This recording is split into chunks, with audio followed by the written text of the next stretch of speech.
Can I just get this out of the way? No. I have a really hard time with salesmen. That's why me and Jason don't get along very well. Because I hate salespeople.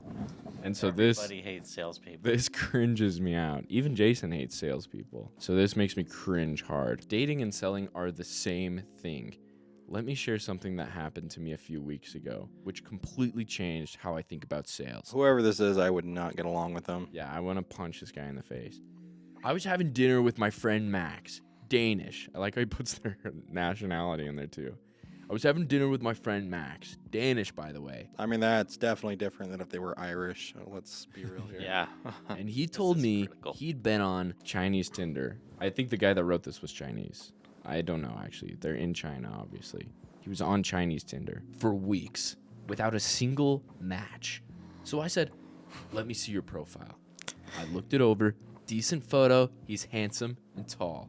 Revealing a little bit that he's gay. He's got a pretty good douchebag salesman voice, doesn't he? Then I read the description. It was just average, bland, the same as everyone else. It needed something that would make them stop and think, wow, I need to meet this guy. So I said, let's try something different. Let's rewrite your profile now. Married to Russian model, 2 kids, 1 Labrador Retriever, looking for an affair.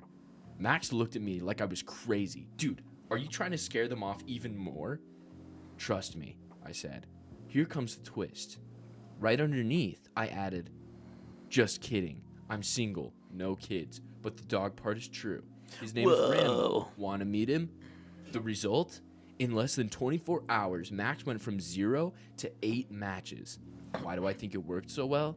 Because in dating and selling, knowing how to grab attention and stir up emotions is key. What dating techniques would you use in selling and vice versa?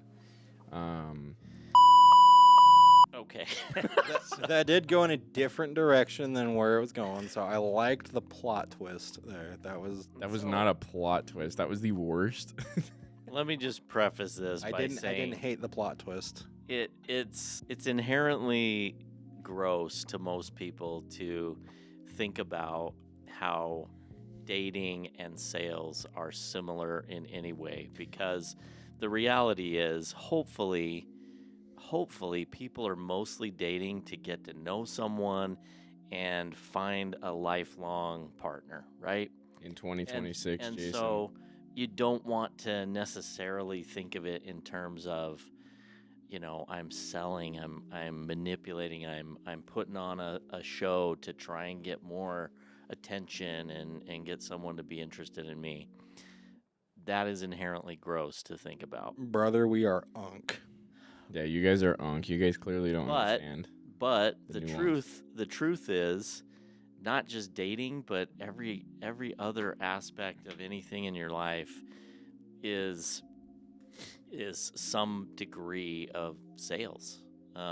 If you go in for a job interview, you're selling yourself. You have to set yourself apart from the other potential hires, right?